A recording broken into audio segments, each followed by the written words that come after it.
Bonjour et bienvenue dans la chaîne de Mathématiques Sciences.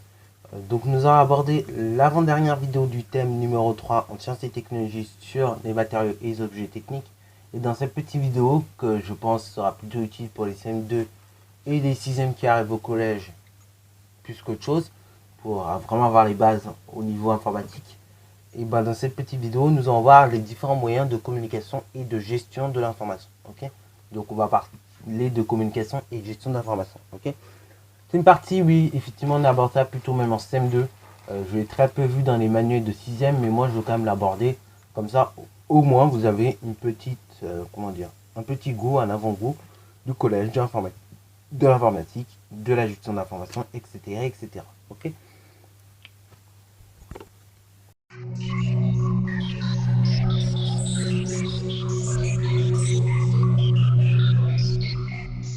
Bon, dans un premier temps, on va commencer par les ordinateurs et les périphériques. Bon, vous n'êtes pas censé savoir que oui, un ordinateur ressemble à ceci, que dans un ordinateur, on peut mettre pas mal de dossiers, de sous-dossiers, etc., etc. Ok. Cet ordinateur, on peut le relier soit par les différents câbles, ou soit par le réseau, ou soit par différents moyens en tout cas, ok, notamment par des câbles ou bien par la Wi-Fi. Et ben justement, ces câbles, on peut les relier à des périphériques, ok. Les périphériques, ce sont tout simplement les systèmes qui vont toucher, qui sont autour de l'ordinateur, ok. Donc soit les relier à des câbles, ou soit les relier par des connexions réseau, ok. Voilà, voilà.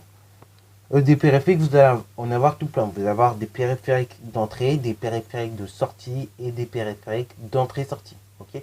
Alors, parmi les périphériques d'entrée, vous allez tout simplement avoir le scanner. Ok.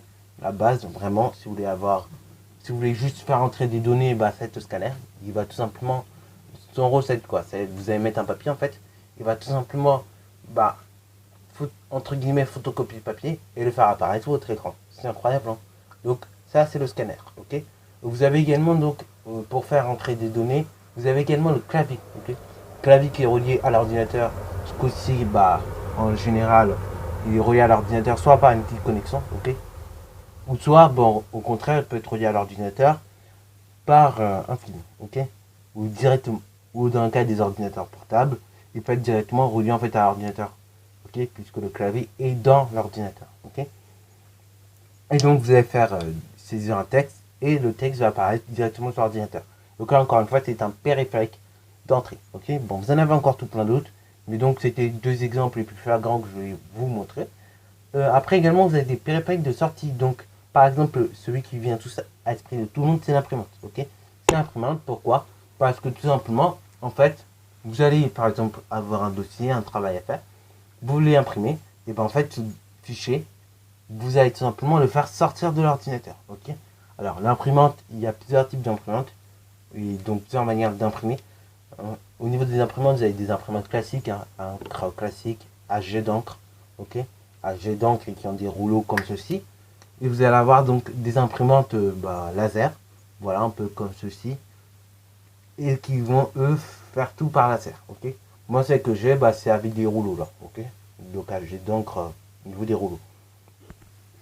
Et la plupart des gens, donc chez vous, je pense que si vous avez une imprimante, c'est plutôt avec les rouleaux. Mais je sais qu'il y en a certains, par exemple, dont les parents travaillent, je sais pas, dans je sais pas quel métier, ils travaillent dans une entreprise particulière, en tout cas, ils ont donc des imprimantes laser. C'est vrai que les imprimantes laser sont pratiques quand on veut faire des trucs millimétrés, propres, ça peut être utile. Mais après, bon, les encres à jet d'encre classique, rouleau, pour le peu que vous allez faire, notamment par exemple pour imprimer des papiers durant le confinement, c'est vrai que ça peut aider. Ok. Et ça aide beaucoup d'ailleurs. Moi je me rappelle pendant le confinement, on n'avait plus d'encre. L'imprimante a commencé à bugger. Ça m'a bien aidé quand même, hein. Le fait qu'on mette de l'encre dans l'imprimante, c'était vraiment une belle aide, hein. Parce que franchement, ouais, c'était pas gagné, hein. En plus, je me rappelle au début du confinement, on avait beaucoup de papier à imprimer. Donc c'était pas forcément facile. Bon, vous les sixièmes, vous n'avez pas forcément connu. Enfin, si, quoi que.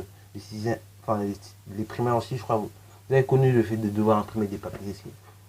Bon, dans certains cas, c'est bien, hein, quand vous avez votre imprimante qui va vite. Mais moi, dans mon cas, je sais pas qu'est-ce qui m'arrive, mais mon imprimante, elle met 40 ans à imprimer un papier. C'est-à-dire un papier. Elle va te mettre 5 minutes à te le sortir.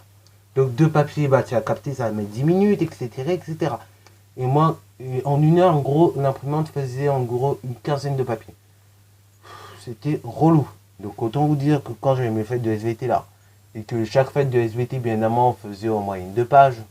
Bon, je suis gentil, hein. 2-3 pages. Il y en avait même, des 5 pages. Ouais, j'avais mon encre avait très mal. Parce que franchement, oh là là là là là. Avec ça, le niveau d'encre couleur, il descendait. Bah en fait, il descendait, bah, il était bien rempli, important. Mais ça allait descendre jusqu'au, bon, je dirais pas 3 quarts, mais ça descendait pratiquement jusqu'à la moitié, tu vois.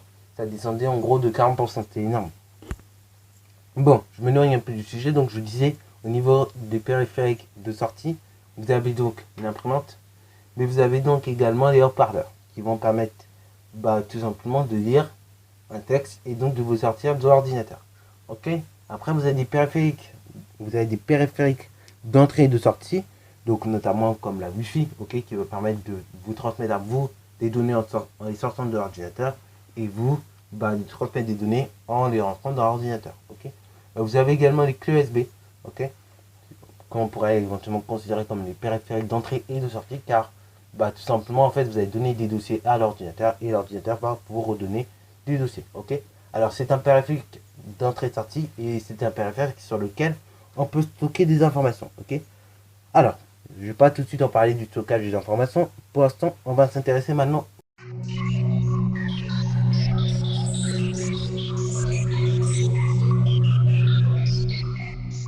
au réseau et à l'ONT, ok. Alors, on va s'intéresser au réseau et à l'ONT. Bon, on va plus parler de l'ONT, mais on va parler quand même rapidement des réseaux. Alors, un réseau peut être formé de un, voire plusieurs appareils. En général, il va être formé de plusieurs appareils. Ok. Ces plusieurs appareils vont être reliés soit par des câbles ou soit ils vont être reliés tous par la Wi-Fi. Ok. Donc, c'est le cas d'un ordinateur. Il va être relié par exemple tout simplement à des, comment dire, aux autres périphériques, soit par un réseau ou soit bah, par des câbles. Ok. Alors, je vais prendre l'exemple concret, par exemple, des salles de technologie, puisque bah, c'est l'exemple le plus concret qu'il peut avoir au collège. Donc voilà, tous les ordinateurs, vous voyez à peu près une quinzaine d'ordinateurs dans les salles de techno. Bon, après, ça dépend lesquels. Moi, je sais qu'il y en avait 8, mais dans les salles informatiques ou les salles de techno, on peut en avoir jusqu'à 15 en gros. Ok.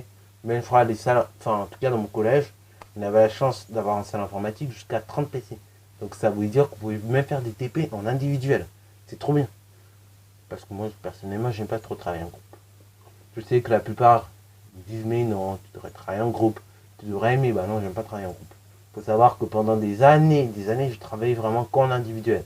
Donc quand j'arrive au collège et que tu me dis, par exemple, en classe de 5e, parce que 6e encore, je travaille beaucoup en individuel. Tu me dis en classe de 5e, 4e, il faut travailler en groupe. Il faut faire des exposés en groupe. Ouais, c'était pas trop ça quand même, hein. Surtout que moi, bon, 5e, 4e, bon, j'aime pas trop aller chez des gens, tu vois, pour faire des exposés et tout.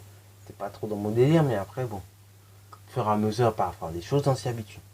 Ok. Et puis, je vais pas faire du travail en groupe parce que ça veut dire que les deux doivent bosser. Et si toi, tu as bossé, mais que l'autre n'a pas bossé, bah, du coup, tout le travail est réuni. Ok. Parce que l'autre n'a pas bossé. Pour ça, je n'aime pas trop le travail en groupe. Mais malheureusement, plus je vais avancer, et plus je vais en avoir droit de ce travail en groupe, qui est un vrai calvaire pour moi. C'est pas pour dire, mais je crois qu'au bac, même dans le nouveau bac, je sais pas si j'en suis.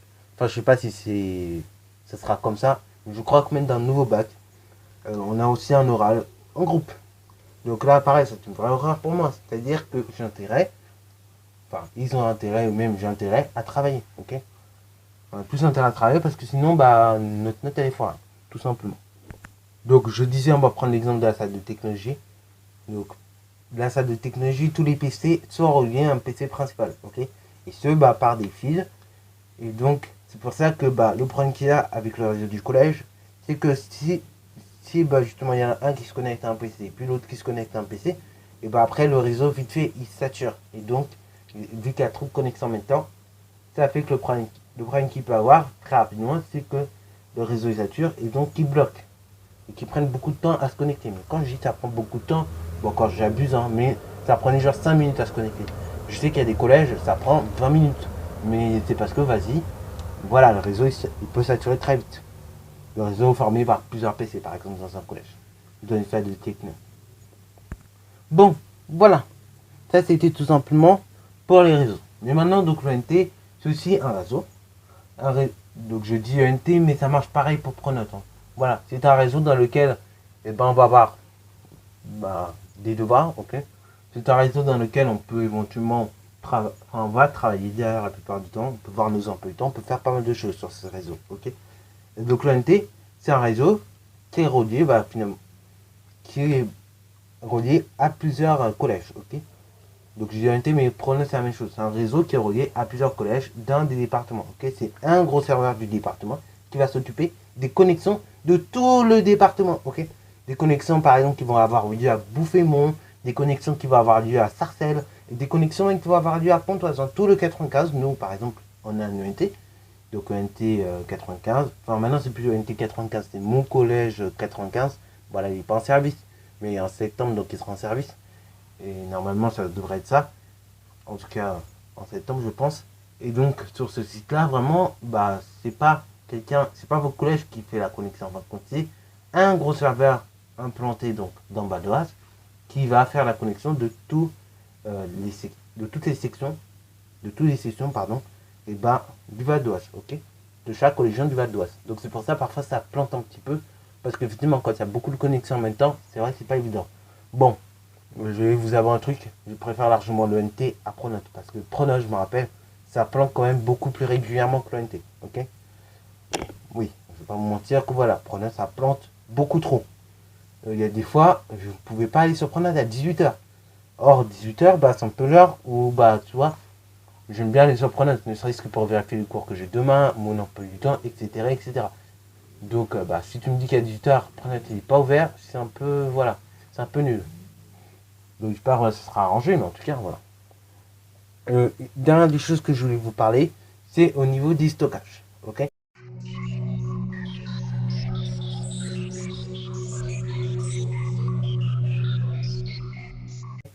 Alors, on a parlé de clé USB tout à l'heure, et donc ça serait pas mal qu'on parle de stockage, ok. Stocker des données, c'est quoi? C'est tout simplement les garder, en fait. Et on peut stocker des données de façon locale, ou bien de façon tout simplement distance, ok. De façon distancielle. Alors, les stocker, ça va permettre de les garder, mais donc, forcément, il y a plusieurs manières de les garder. Soit vous les stockez donc localement. Donc, localement, ça peut être sur votre PC, ou bien sur votre clé USB, ou disque dur. Donc je vous conseille éventuellement, si vous avez un disque dur, de stocker les données sur le disque dur. Parce que sur l'ordinateur, au bout d'un moment, ça risque de s'effacer.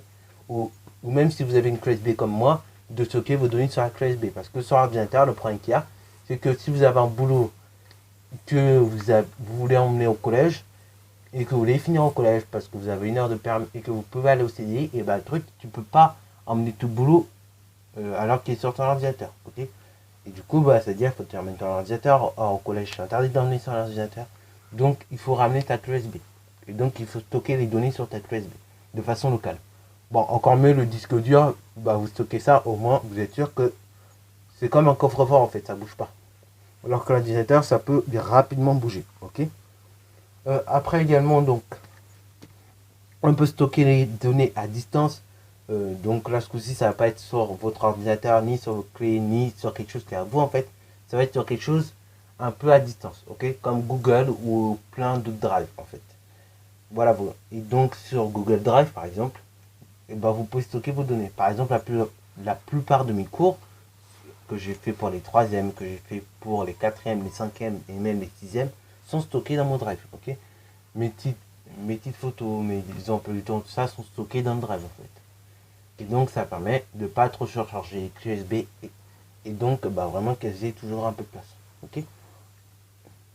Et voilà, voilà, c'est tout pour cette vidéo sur la communication et la gestion de l'information qui a été un peu lourde, je vous l'avoue. Donc j'espère que vous l'aurez bien aimé.